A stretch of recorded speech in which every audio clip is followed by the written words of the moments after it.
Hi friends, I hope you have a wonderful day, and this time I'm gonna be reacting to Geography Now Portugal. This was a suggestion and thank you for it, and yeah, let's start. Try to fight the ocean. Others are afraid of the ocean. Portugal practically wants to live in the ocean. If they had gills, they'd sell their land and build an Atlantis. Welcome to the powerful little sailor of Europe. It's time to learn geography. Now! Hey everyone, I'm your host Barbs. This episode couldn't have come at a better time because I literally just got back from a trip to Portugal with my mom. I met tons of you guys, the Portuguese geography peeps, and little side note. Hey everybody, this is João. He is a native Portuguese person. He'll be coming in and out of this episode explaining things about Portugal. So say hi. Hi! Anyway, let's look at the globe now, shall we?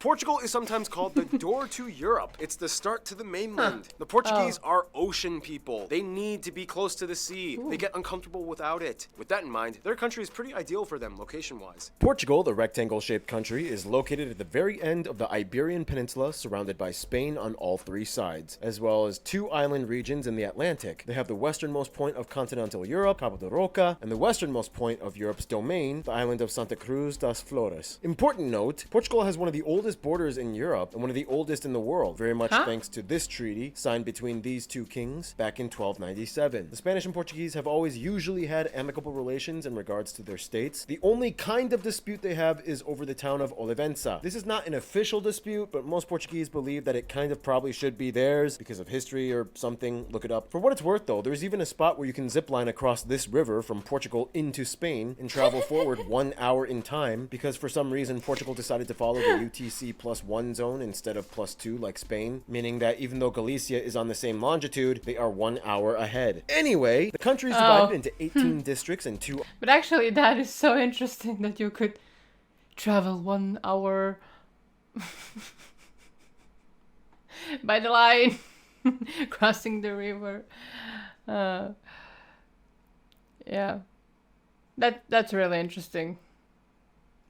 And really interesting choice. Autonomous regions, the Azores and Madeira Islands. These two island regions give a huge boost to Portugal's exclusive economic zone by over 1.7 million square kilometers, making it the third largest EEZ in the EU and the 20th in the world. The capital is Lisbon, and of course it holds the largest airport, Lisbon International, as well as the largest shipping port, the Port of Lisbon. The second largest city is actually Sintra, followed by Vila Nova de Gaia. However, Porto actually holds the second busiest airport, and Faro in the south rounds out for third place for airports as well. Remember, the places looks amazing. even though these little uninhabited guys known as the Savage Islands are closer to the Canary Islands of Spain, they actually belong to Portugal and make up the southernmost part of Portugal's domain. One of which right here, Pontina, is actually a self-proclaimed micronation purchased by some art teacher dude who bought it and then later claimed independence from Portugal in 2007. Keep in mind, these overseas regions, in addition to the Canary Islands and Cape Verde, are part of a larger oceanic region known as Macaronesia, not to be confused with Micronesia, which is halfway across the world. Yeah, that micronation island thing, that's a weird one. Look it up. They kind of have all they need in that small space as long as they have the largest portion of the Atlantic coast on the Iberian Peninsula. This is kind of what allowed them to become the front runners in the age of discovery and European expedition years. Most of the first and famous explorers you've probably already heard of, Magellan and Vasco da Gama, they come from Portugal. Ahem! I haven't heard of them.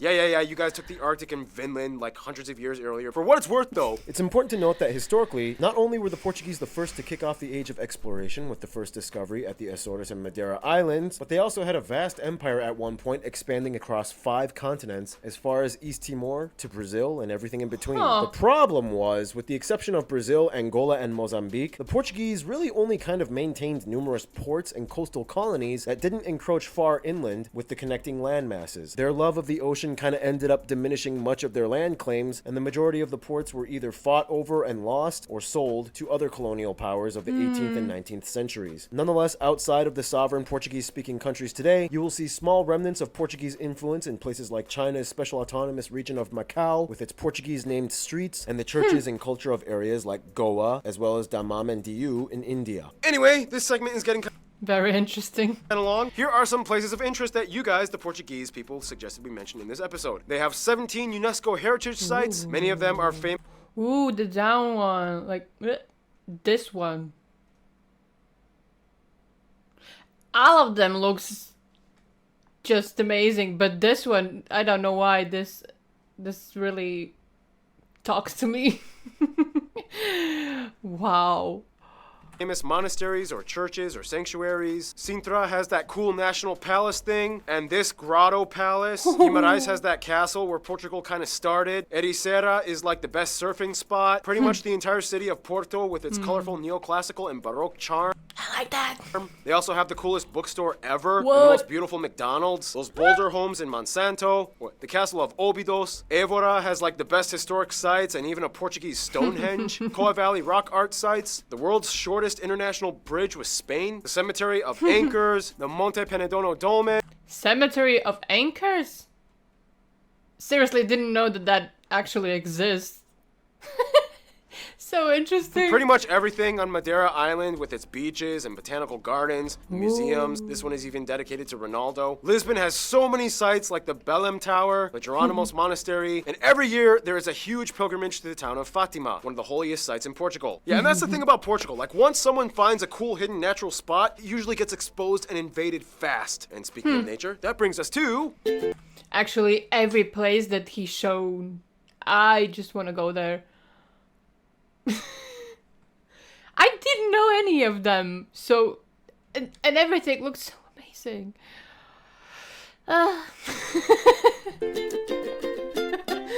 Now, as mentioned, Portugal is an Oh. ocean-loving country that loves the sea and It looks like the ocean loves them as well. water. Nonetheless, the actual people do need to kind of live on land and like grow food on it and stuff. So yeah. This is how you break it down. Portugal's land makeup, of course, is made up of the two main parts that fall under Portuguese sovereignty, the continental Portuguese landmass on the Iberian Peninsula, and the two island regions of the Azores and the Madeira Islands. The continental part of Portugal is located on the Eurasian plate, close to the convergence of the African plate. Geologists speculate that there could be a newly emerging rift which could explain some of the seismic activity, such as the Great Lisbon earthquake of 1755 that nearly destroyed the entire city on All Saints' Day. Look it up. Anyway, the northern parts are generally more mountainous and hilly, with two main mountain chains, the northern Meseta Mountains and the Cerro da Estrela, which has Torre, the tallest point on the mainland. However, if we're talking about the tallest point in the entire country, that actually belongs to Mount Pico on Azores Island. Back to the mainland though, the country is shaped by three main rivers, the Douro in the north, the longest river of the country, the Tagus or Taj, and the Guadiana in the south, which feeds into the largest lake of the country, Lake Alqueva, which is actually a reservoir created by the Alqueva Dam. The south of the country, known as the southern Meseta, is generally flatter and lush with the Sado Basin fed by the Sado River. Skipping over to the island regions, the Azores and Madeira Islands are volcanic archipelagos, generally lush and green, and mild to warm year-round. Madeira actually has a UNESCO nature zone, the Laurisilva or Laurel Forests of the north side. For the Azores, they are kind of precariously positioned right at the triple junction of three tectonic plates, and the westernmost islands, Corvo and Flores, are actually located in the North American plate. They are beautiful green islands that actually kind of resemble the Irish countryside with farm plots dotted everywhere. This island chain is also the only part of Europe, if you don't consider the Caucasus part of Europe, where tea can be cultivated naturally in its environment. Whew, that was pretty compact in detail. And we didn't even get to talk about all the cool stuff like the cave beach of Benadil, Hey. or this tidal pool, or Hey. that place where the largest wave ever was surfed by that dude. Whoa, that was Portugal? Yes, it was.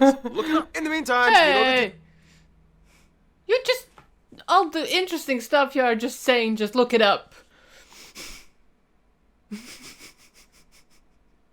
Why?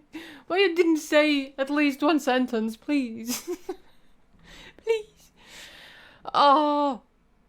Amazing. deal. I take my triple shot of espresso break, which means Noah comes in to fill in for the rest of this segment. Did somebody say Keith? No, I believe he said Noah. For one, they are masters of making anything out of trees, as over a third of the country is forested mostly with oaks, pines, and eucalyptus. Such Portuguese companies like the Navigator Company are world-renowned for paper products. And Amorium is the world's largest cork producer, in Portugal being #1 in cork production in general. You will see tons of stuff around Portugal made of cork. Cork purses, cork shoes, cork notebooks, cork everything. And they Really? What? I didn't know. Like you could make a cork purse. What? What? Wow. They love their wine, with port, rosé, green, and Madeira wines being some of the most popular types. Portugal is home to many animal species as well. In the continental side, you will find mammals like wild pigs, wild goats, hares, foxes. The unofficial national animal, though, or at least a common national symbol, would technically be the legendary mythical Barcelos rooster. They're Europe's top seafood consumer per capita and usually in the top 4 worldwide. And of course, brings us to the final segment. Food! Some top notable dishes you guys, the Portuguese geography suggests we mentioned include things like the most iconic national soup, caldo verde. These 2 sandwiches are probably the most popular ones. Pastéis de nata. And finally with seafood, they have everything from cuttlefish, crabs, shrimp, spiny lobster, barnacles, mackerel, lamprey, sea bass, clams, oysters, periwinkles, scallops, sardines. Dude, the Portuguese... Okay, I guess I have tried just scallops and one fish. All of those things. Oh my god.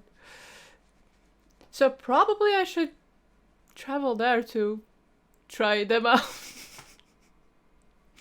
But the sandwiches, actually everything looks so good. Make the best octopus I ever had in my life. Fun fact, the Portuguese actually I don't think I could ever try octopus.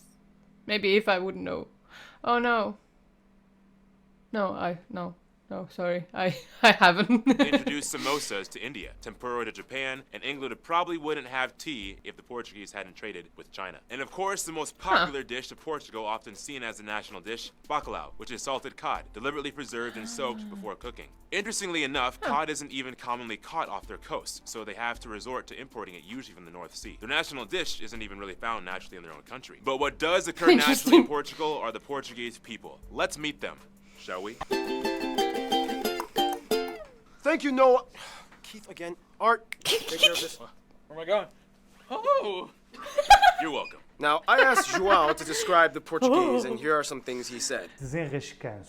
It's like a resourcefulness of ways. So if you give us like a corkscrew and a frisbee, we'll give you a scooter. Another one is estar com os azeitos, when someone is really grumpy or in a real bad mood. To sum it up, that's the ideal Portuguese way. In any case, The country has Big rock? about 10.5 million people, and they are one of the top aging populations in the world and has the highest emigration rate in the EU. The exact numbers are not always completely reliable, but many sources on average report that somewhere around 90 to 95% of the population identifies as Portuguese, but that term is very broad as there are many different types of Portuguese people that look totally different from the others. Some of them are blonde-haired and blue-eyed, and some are tan and olive and brunette. Either way, Portuguese. The remainder of the 5 to 10% of the population comes from all over the world, mostly Europe and former colonial states like Brazil, Angola, and Mozambique, and even a small Asian minority as well, mostly Macau Chinese, and India from Goa and Daman DU. they use the euro as their currency, they use the Type C and F plug outlets, and they drive on the right side of the road. Now, of course, in Portugal, the official language is Portuguese, a Latin-based Romance language. It's actually related to the Galician language in North Spain, and usually the two can pretty much understand each other. And weirdly Oh. enough, Galicians and North Portuguese people have Celtic roots. We'll talk more about that in the Spain episode. But anyway, Portugal also technically has a second regionally official language, Mirandese, which is only spoken by about 15,000 people in 2 municipalities of the northeast region. But otherwise, okay, just being straight up, Portuguese is the most difficult Latin language for me personally. But after spending some time in Portugal, I figured out a shortcut if you want to learn how to speak Portuguese. Here's how you do it. Step 1, be Russian. Step 2, get drunk. Step 3, try to speak Spanish. Meu nome é Paulo, eu gosto de pastiche de pilão. Calm down, this was a joke. Geography Now does not endorse underage drinking or alcoholism. And also, do not confuse the Portuguese with the Spanish. They hate that. Actually, when I met João, I had this conversation with him. Hey, João, Yes? when I go to Portugal, would it be okay if I spoke some Spanish just in case if I had a complete communication problem? Yeah, no, don't.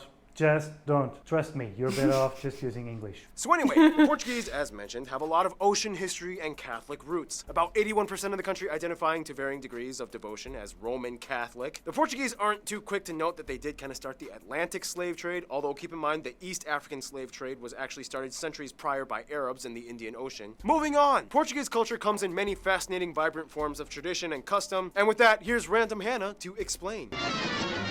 Portugal today is a very distinct nation, but if you dig close, you can see the layers of influence from groups like Phoenician, the Celtic, Germanic, Visigoth, Vikings, Sephardic, Jewish, and Moorish people. Yeah, even Vikings. And don't you forget it. Of course, as intrepid maritime folk, the Portuguese were the first to invent galleon ships that launched off the age of discovery for Europe, post-Viking era. With that, they also created the first forms of Western-style nautical cartography and navigation. It would later be taught and used across the continent. One guy even tried to pioneer one of the first airship designs. Although Portugal may not be well known for their painters or graphic arts, I mean, this dude went crazy and burned every single one of his paintings except one. They definitely have a tradition of three-dimensional expression that dates back centuries. Distinct Portugal styles include things like Manueline architecture of the 16th century, and even today, people like Bordalo II continue the tradition of three-dimensional art. Fun fact, you can probably guess a home is Portuguese if the exterior walls have tiles on them, and often blue pattern tiles. They have their own unique Portuguese sport, where you have to knock off a pin with metal discs in varying weights and sizes. Nonetheless, no shocker, soccer or football is the most popular sport, with their oldest club dating back to 1893 in Porto. Their national team has consistently ranked high in FIFA standings. We all know Ronaldo is the most mainstream, noteworthy face of Portuguese football today. I mean, the guy has multiple statues of himself. The legendary Eusebio is considered one of the greatest football icons of all time and the symbol of the nation's sport. Festivals, of course, adorn the entire nation from north to south, many rooted in Catholic tradition. June is a huge month. I love the pictures. The Festival of the Three Saints take place all over the country, honoring St. Anthony, John, and Peter, where there's a lot of wine and sardines with fireworks. There's also many unique regional Interesting combination. I don't know. Okay, wine and fireworks is okay, but sardines. I guess I haven't really eaten them. Maybe I'm missing something, I don't know. festivals like the Festa de Coco, in which they do fun dragon slaying performances. There's the Lazarine Carnival, one of the only places where Celtic rituals can be seen. Anyways, They look a little bit creepy, but I loved it. the festivities are usually filled with music, which I guess means we're moving on to Keith's segment. All right. Starting as early Dude, hold on. No. as Gregorian chants in the medieval ages, evolving into the classical era, and eventually winning Eurovision, Portugal has had lots of musical accolades. And there's a certain word that kind of describes the overall feeling of Portugueseness when it comes to music. Saudade. Translates to something like a sense of melancholy and longing, as if something were missing. This type of mindset is one of the key elements that inspired the most famous of all Portuguese musical genres, fado. It's even listed as a UNESCO heritage trait. The most recognizable name with fado being Amália Rodrigues. Listen to it and see what you think. Portuguese have their own version of guitars, drums, accordions, even bagpipes. The ukulele from Hawaii was actually introduced from the Portuguese migrants, mostly from the Azores and Madeira Islands, where my ancestors are actually from, fun fact. Today, the Portuguese music scene has everything from mainstream hip-hop, rock pop, metal, Moonspell being one of the more popular metal bands from Portugal. One time I saw Moonspell at, I think it was Ozfest. I don't remember. Moonspell is awesome. And thank you, Keith. All right, and with that, we gotta move on to the incredibly condensed history section. Proto-Iberian cultures, Indo-European migrations, Atlantic Bronze Age, Lisbon founded, Phoenicians, Proto-Celts, Rome comes in, Christianity, persecution of Christians, Visigoths, Vandals, Moors, Muslim years, Vikings come in briefly from the north parts, fighting, blah, blah, blah, they get their first king after independence from Leon, uninhabited Madeira and Azores Islands discovered, Age of Discovery kicks off, Atlantic slave trade, colonies established, Inquisitions, Great Earthquake of 1755, Napoleon years, First Constitution, last monarch deposed, Republic, World War I, joins Allied forces, World War II, gets messy, Salazar begins his reign, colony wars in Africa, colonies gain independence, but Timor is still on hold, new constitution, joins EU, World's Fair Expo, releases Macau, releases East Timor, hipster shops and trendy yet pretentious warehouse district cafes open up, and here we are today. We asked you a lot of have happened. Guys, for a list of some of the top notable people from Portugal or of Portuguese descent, and they include people like Prince Henry the Navigator, even though he never really did any exploring himself, Bartolomeu Dias, Vasco da Gama, Ferdinand Magellan, these athletes, these two popes, Nobel Prize winner in medicine Egas Moniz, the greatest writers Luis de Camões, Fernando Pessoa, and Jose Saramago, Daniela Rua, Carmen Miranda, Maria João Pires, Sara Sampaio, Paula Rego, and some American and Canadian celebrities that have Portuguese descent include Nelly Furtado, Shawn Mendes, one of my favorite animators, J.G. Quintel, even Tom Hanks, and